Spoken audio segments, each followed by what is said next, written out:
It is time for us to do what only we do. Have your say. 1-844-968-7720. Look how they all have their back to me. So rude, Dusty. You and your people faced away in solidarity. Oh, but look. What do you have on? Swag. I got you one of these. Oh, nice. That's not. I can't wear it though. It has my name on it. Oh, come on. My dad used to do that. He always used to give people stuff that had his name on the back that people had given him because he can't wear it. You look like a chooch. All right, who do you have? Okay, we have Martin. I have Martin from Center Ports, New York. Oh, know it well. How you doing, brother? What's your question?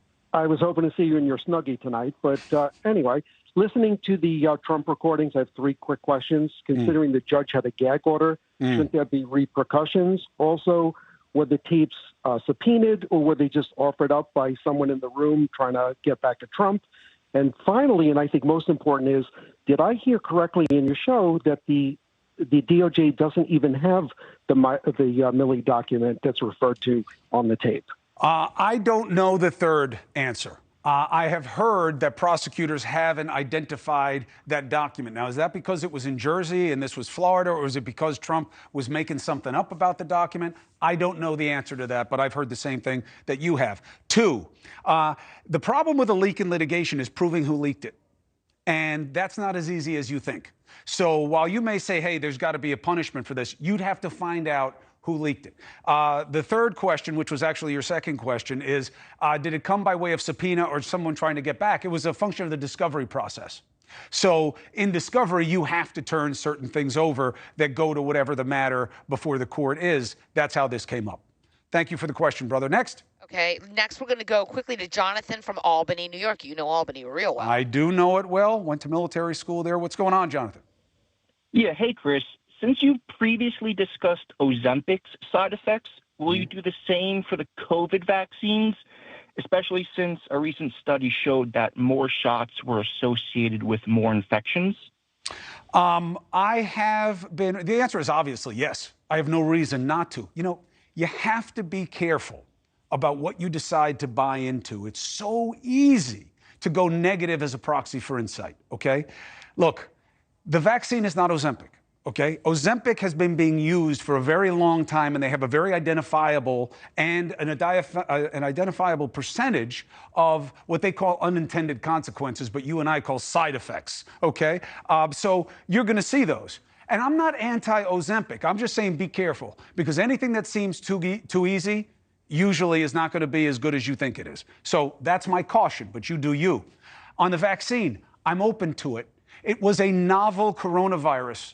We had not tested the vaccine because we were in a rush to get it, and President Trump at the time should have been and was rightly celebrated for getting it done so quickly. There is almost nobody of any reasonable mind who believes the vaccine didn't help us staunch the virus here in a way that countries that did not have the vaccine continued to have infection. Could there be side effects? Could it affect people the wrong way? Of course the answer is yes. Should we be transparent about that? Sure, it's easy for me to do it. I don't have the information. But the people who develop it and should be developing absolutely should be transparent about it. What I'm saying is don't let the unknown make you a lemming that somehow because we don't know or it's not out there, it must be bad. I believe in transparency, and I will give you whatever information I get. I promise you that. Next. Okay, next we're going to go to Greg from Canton, Michigan. Quickly, Greg. Hey, Greg, what's your question?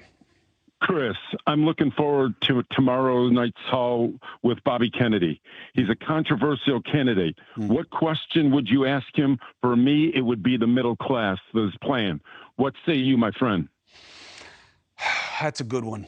Well, first of all, remember, it's a town hall. So it's about what the voters would want to hear from him. I think that, I think Bobby has a challenge of balancing his legacy with his own personal politics. To me, that's interesting as a legacy person, because of who my father was. I think about that a lot. Even though I'm not in politics, Bobby has been for a very long time and has done a lot of advocacy.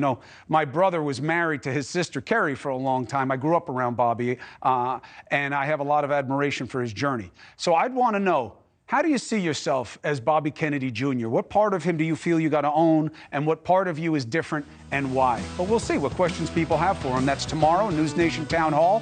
Robert Kennedy Jr., Elizabeth Vargas. We'll do a pre-show at 8 p.m. You got Bill O'Reilly with us and some special post-show guests. Hey, thank you for watching. Please go to newsnationnow.com, newsnationnow.com, and you can find NewsNation on your television provider. And don't forget to click the red subscribe button down below. Then you will get more of NewsNation's fact-driven coverage.